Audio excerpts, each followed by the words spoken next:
And right now I'd like to introduce Mr. Hiram Gray, who will talk just a little bit about his associations with Susan Hayward and introduce our film, our short film, Travel Log.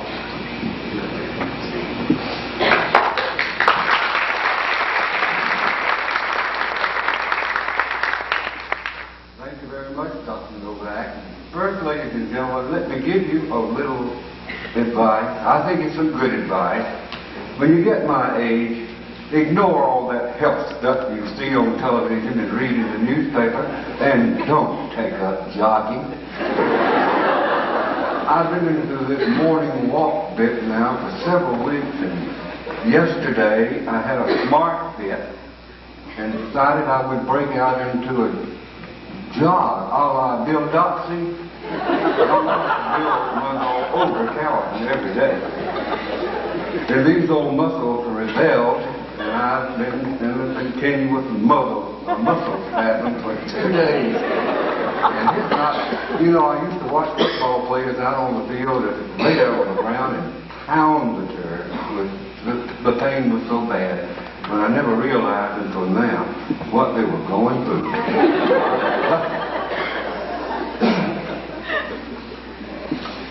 I consider it a great honor, Dr. Novak, to be asked to participate in this tribute to Susan Hayward.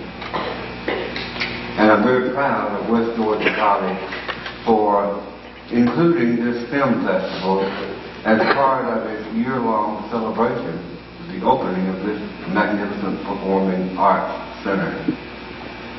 But really now, at the outset, I have to make clear that most of my contact with Susan Hayward was as a member of the news media. First, as a staff member of radio station WLBB when they first moved to Carrollton, and then later as news editor of the Times Free Press in Carroll County, Georgia, which is today the Times, Georgia.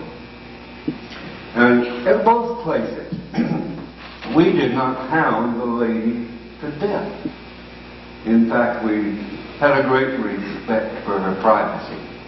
And I really believe with all of my heart that that is one of the reasons that she enjoyed her years in Carrollton. A colleague of mine at the newspaper, a dear colleague named Frances Long, she said it perfectly, and she wrote this in one of her stories. We let her live her quiet life, and if we were curious and stared, it was from a discreet distance. And then Edith Foster, who is really one of Carrollton's grand institutions, wrote this in a tribute to Susan after her death. She returned to the place where she had found peace and love and quietude, where neighbors had expected nothing from her but what she gave, the expressions of a loving heart that accepted people as they were, where the city fathers had never tried to make use of her renown for the advantage of the community, where she spent many happy years in privacy and security. Now, I will not pretend to improve on Edith Foster or Frances Long. They said it very well. And outside of the news contacts that I had with Mrs. Chalkley, and really that's what you prefer to be called, I guess bumping into her at the supermarket or at the grocery store is among my fond memories. She bought all of her shakes out at Joe Bohannon's grocery. It was located out there at the intersection of US 27 and Highway 113, the Temple Highway. And it was just very convenient for her to hop in the pickup, scarf around the head, wearing either her riding jeans or some kind of casual pants, and scoot down to the store and pick up her steaks. I did bump into her several times there. Joe Bohannon had a good meat market, and he had an excellent butcher named Henry Dury. He rugged-looking individual with a colorful character, and he always bragged that his beef, all of his beef, came straight from the heart of Omaha. And they were rode up on escalators to be slaughtered. Oh, that's what he said. The first time he told me that, I thought to myself, well, isn't that a nice way to go to the big pasture in the sky? One of the ladies, not very chocolate, would come in, one in particular, and call him Henry Darling. She'd walk up to the meat counter and say, Henry Darling, you know what I want. And she always got a good-looking piece of meat. I tried that one day. I said, came in and I said, Henry Darling, you know what I want. Picked up a bone. Oh, man. Well, obviously, Susan just phoned in her order because it was all ready, neatly wrapped, and waiting for her when she came in. And as Edith said, we did not make great demands on her time and talent, but as far as I know, she never refused anything if her schedule permitted. I mean, the hospital, the library, chatting with a class of 6th grade students. At one time, when I was a member of the radio station staff, we asked her assistance on a project, and a most unusual encounter with her developed. Uh-oh. I can't pinpoint the year, but I'm pretty sure that it was either 1960 or 1961. And for a long time, I've had this mixed up with a JC project that came sometime earlier. But this is right.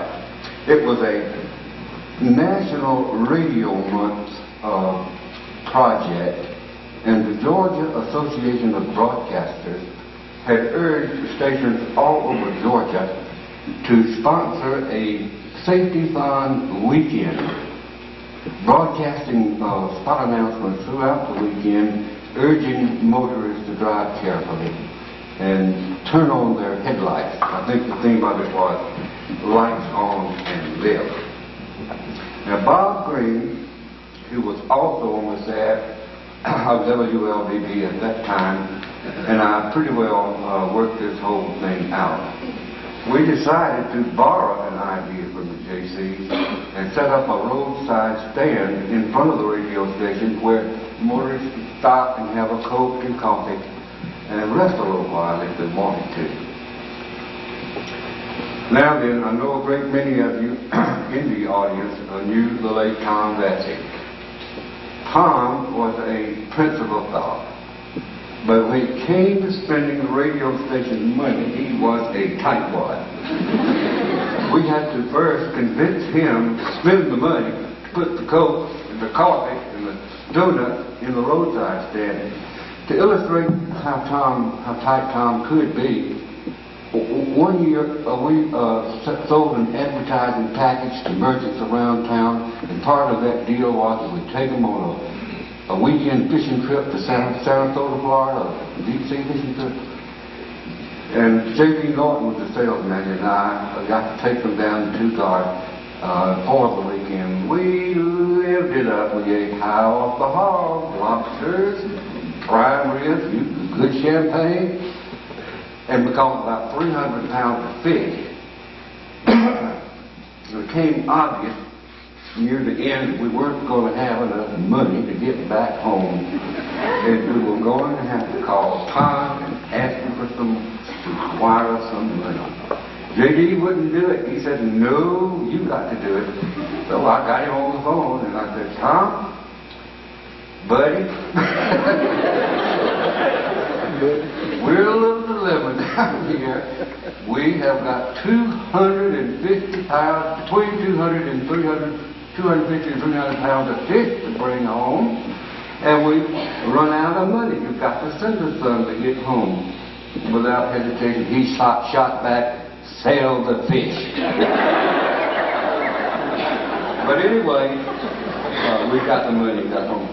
We agreed to do this roadside stand, and then Bob and I concluded that we would absolutely be assured of success if we could get Susan Hayward to record some of those spot announcements that we'd be broadcasting throughout the weekend. And I said, Bob, you call her up.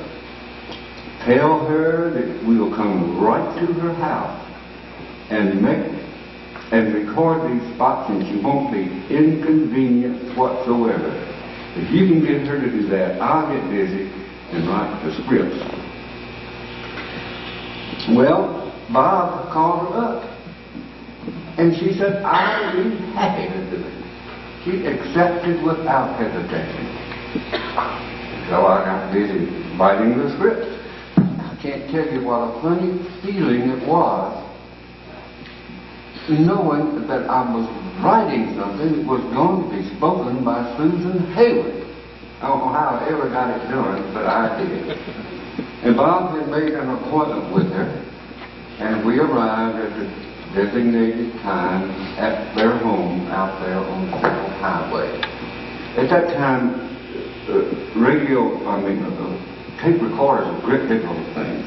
I mean, this one we had was housed in something about the size of a medium-sized suitcase, and it was heavy. But we arrived there, and there were carpenters and painters everywhere, just all over that house. I never knew why. I never could understand why, because the house was pretty new, still pretty new. I guess she had decided she wanted to change something. So anyway, they were there, and she started looking around everywhere, obviously looking for a place to go to do the recording.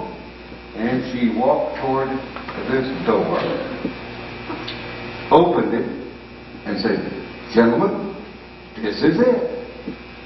And she ushered us into the back